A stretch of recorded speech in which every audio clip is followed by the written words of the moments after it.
নিতাই গৌতমানন্দে হরি বল। এই হচ্ছে মেন মন্দির, যার উচ্চতা। গজ মহারাজ দেওর খাইয়েছে, ছোটবার দেওর খাইয়েছে আমাকে আইসক্রিম। রাধে রাধে বন্ধুরা, তো তোমরা সবাই কেমন আছো? আশা করি তোমরা সবাই খুব ভালো আছো, আর ঈশ্বরের কৃপায় আমরাও ভালো আছি। কালকে কোনো ভিডিও আমি শেয়ার করতে পারিনি, কালকে সকাল থেকে আমাদের এখানে কোনো কারেন্ট ছিল না, তার জন্য। তো আজকে আমি ভিডিওটা শেয়ার করছি।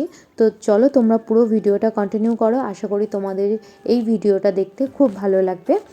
আর আগের ভিডিওতে তো আমি তোমাদের বলেছিলাম যে মায়াপুরে যে এশিয়ার বড় মন্দির তৈরি হচ্ছে, সেটাই আমি তোমাদেরকে ভিডিওর মাধ্যমে দেখাবো। তো এই যে এখন আমরা সেখানেই যাচ্ছি। প্রভু আমাদের যে গাইডেন্স, উনি আমাদের নিয়ে যাচ্ছেন মন্দিরটা দর্শন করানোর জন্য।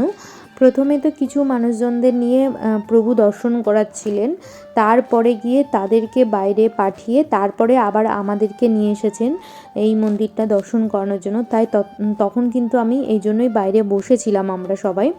তো এই যে এখন আমরা ভেতরে যাচ্ছি, আর ভেতরে কেমন কি কত দূর কাজ হয়েছে সেটাই তোমাদের সাথে পুরোটা শেয়ার করব। তো তোমরা পুরো ভিডিও দেখো, আর দেখতেই পাচ্ছ যে কতটা উঁচুতে, আর তখন থেকে কিন্তু আমরা হেঁটেই চলেছি এখনো পর্যন্ত। তো চলো পুরো ভিডিও কন্টিনিউ করো, ভিডিওটা স্কিপ করো না কিন্তু, তাহলে কিন্তু অনেক কিছু মিস করে যাবে। তাই জন্য বলছি ভিডিওটা পুরোপুরি কন্টিনিউ করো। আর মন্দিরটা কত দূর কী হয়েছে, আর মন্দিরটা পুরোপুরি কবে সম্পূর্ণ হবে, সমস্ত তথ্য কিন্তু তোমরা এই ভিডিওতে পেয়ে যাবে। তো চলো সবাই এখানে দাঁড়ান, একসঙ্গে যাওয়া হবে। হরে কৃষ্ণ হরে কৃষ্ণ।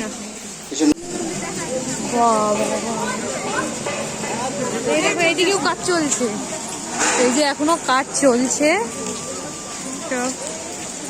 কাজ চলছে এখনো, কাজটা কমপ্লিট হবে তবে, তাই তো।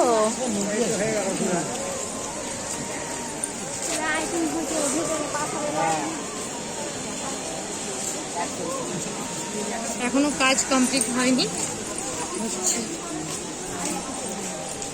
ওই জন্যই ছাড়ছে, মানে পয়সার দরকার তো, তখন ওই ভদ্রলোক বললেন যে পয়সা প্রচুর দরকার এখনো।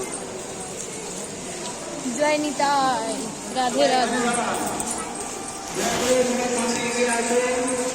এবার তোমাদেরকে সামনে দিয়ে দেখাচ্ছি, আর মন্দিরটা কীরকম কি তৈরি হয়েছে, এখনও কতটা বাকি আছে সেটাই তোমরা দেখে নাও। আর এই মন্দিরটার ব্যাপারে প্রভু কিছু কথা বলবেন, সেটাও তোমরা শুনে নিও। আর এই মন্দিরটার উচ্চতা কিন্তু 350 ফুট, ঠিক আছে। এর জন্যই এশিয়ার বড় মন্দির তৈরি হচ্ছে মায়াপুরে। পবিত্র কার্তিক মাস কি জয়, দামোদর মাস কি জয়, মায়াপুর নবদ্বীপ ধাম কি নিতাই গৌতমানন্দে হরি বল। এই হচ্ছে মেন মন্দির, যার উচ্চতা হচ্ছে 350 ফুট, গ্রাউন্ড ফ্লোর থেকে সুদর্শন চক্র পর্যন্ত। বাইরের থেকে আমরা তিনটা চূড়া দেখতে পাই। পূর্ব দিকে রয়েছে নরসিংহদেবের মন্দির, শ্রী শ্রী নরসিংহদেব ভগবানকে পূর্ব দিকে স্থাপনা করা হবে, যেখানে বর্তমানে মার্বেলের কাজ চলছে। পূর্ব দিকে শ্রী শ্রী নরসিংহ ভগবানকে ওখানে স্থাপনা করা হবে। এই মন্দিরে পশ্চিম দিকে আর একটা ডোম রয়েছে ভজন কুটিরের দিকে, ওখানেও বর্তমানে কাজ চলছে। ওখানে থিয়েটার ডোম তৈরি হবে, থিয়েটারের মাধ্যমে সমস্ত সৃষ্টি তত্ত্ব দেখানো হবে পশ্চিম দিকে। এবং আমরা যেখানে দাঁড়িয়ে রয়েছি, এটা হচ্ছে মেন মন্দিরের উচ্চতা 350 ফুট, গ্রাউন্ড ফ্লোর থেকে সুদর্শন চক্র পর্যন্ত। ভেতরে দেখুন 3টি সিংহাসন। বাদিক থেকে যে প্রথম সিংহাসন দেখছেন, ওখানে গুরু পরম্পরা বৈষ্ণব আচার্যগণকে স্থাপনা করা হবে, ষোড়স্বামীগণ।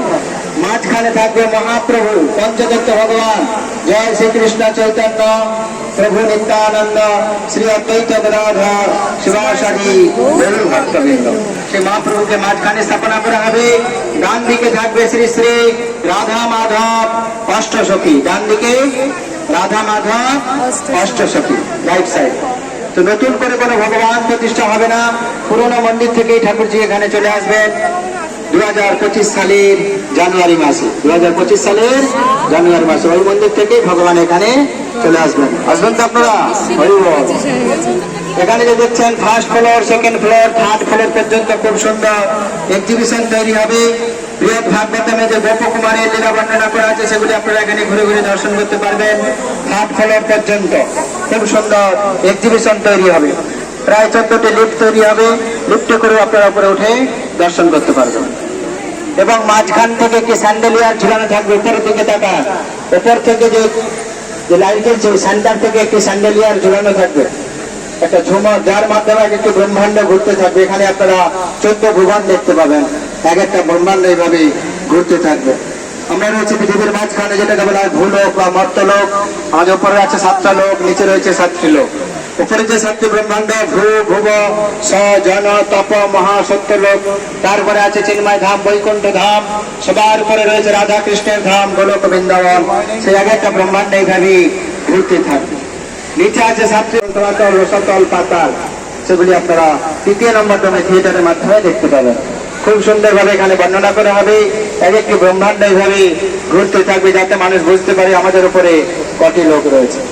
দেবদেবী কোথায় থাকেন, শিবজি কোথায় থাকেন, ব্রহ্মাজি কোথায় থাকেন, ভগবান বিষ্ণু। তোমরা তো শুনতেই পারলে যে প্রভু কি বললেন। এই মন্দিরটা পুরোপুরি সম্পূর্ণ হবে 2025 সালে জানুয়ারি মাসে। আর এই মন্দিরে কোথায় কোথায় ভগবান বসবেন আর কোন দিকে কি কি হবে সব কিছুই তো বলে দিলেন। তো এখানে দেখতে পাচ্ছ সবাই এখন কিন্তু ছবি তুলছে। এরপরে কিন্তু আমরা নিচে নেমে যাব ছবি তোলার পরে। নিচে চলে এসেছি, এবার নিচে থেকে মন্দিরটা দেখতে কেমন লাগছে সেটা একবার তোমরা দেখে নাও। গজ মহারাজ জি আসছেন, এই যে দেখো গজ মহারাজ, গজ মহারাজ জি বলতে হয়।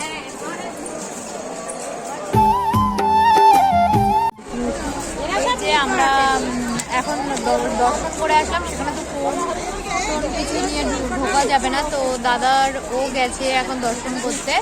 আর এই যে আমরা এখন বসে আছি, এই যে ব্যাগপত্র নিয়ে, এখানে মা বসে আছে আর সামনে পিসি দাঁড়িয়ে আছে। এই যে ভাই নিয়েছে আইসক্রিম, ওই যে বৌদিরে দিয়েছে, বলো দেওর খাইয়েছে, ছোট দেওর খাইয়েছে আমাকে আইসক্রিম। আর এই যে ভাই খাইয়েছে আইসক্রিম, ও একটা খাচ্ছে। এই যে আমার বৌদির দেওরকে দেখে নাও। দেখতেই পাচ্ছ যে সন্ধ্যা হয়ে গেছে, তো এখন আমাদের সবাইকে বাড়ির দিকে রওনা দিতে হবে আর বাস ধরতে হবে। বাসের টাইমিং যেহেতু জানি না, তার জন্য কিন্তু তাড়াতাড়ি করে আমরা যাচ্ছিলাম। তো এই যে মেন গেট দিয়ে কিন্তু আমরা ভেতরে প্রবেশ করেছিলাম, সেই মেন গেট দিয়ে বেরোতেই কিন্তু বাইরে বাস দাঁড়িয়েছিল, তো সেই বাসে উঠেছিলাম। তো সেই বাসটা তো বলেছিল যে কৃষ্ণনগর স্টেশন পর্যন্ত যাবে, কিন্তু মাঝপথে এমন একটা কাণ্ড হলো, ওই বাসটা বলল যে আর যাবে না। তা ওই বাসের কন্ডাক্টরই আবার অন্য বাসে আমাদেরকে উঠিয়ে দেয়। তো সেই বাস ধরেই এখন আমরা যাচ্ছি। তো সেই বাসটা কিন্তু পুরোপুরি কৃষ্ণনগর স্টেশন পর্যন্ত যায়নি, ওদের বাস স্ট্যান্ড পর্যন্ত গেছে। তো যাই হোক, বাস স্ট্যান্ডের ওখান থেকে কিন্তু এই যে টোটো পেয়ে গেছিলাম, তো টোটো করে এখন আমরা স্টেশনে যাচ্ছি। আর এই যে স্টেশনে এসে তারপরে কিন্তু এই যে আমরা এখন টিকিট কাটতে এসেছি। পিসি বাড়ি যেহেতু বিননগর, তাই পিসিরা আগেই নেমে যাবে, তারপরে আমরা কিন্তু নেমে আবারও আমাদের আরেকটা ট্রেন ধরতে হবে। তো আমাদের বাড়ি পৌঁছাতে কিন্তু রাত 9:30 বেজে গেছিলো। তো যাই হোক, ভিডিওটা আমি এখানেই শেষ করলাম, পরের ভিডিও খুব তাড়াতাড়ি আসছে। ততক্ষণ তোমরা ভালো থেকো, সুস্থ থাকো, রাধে রাধে।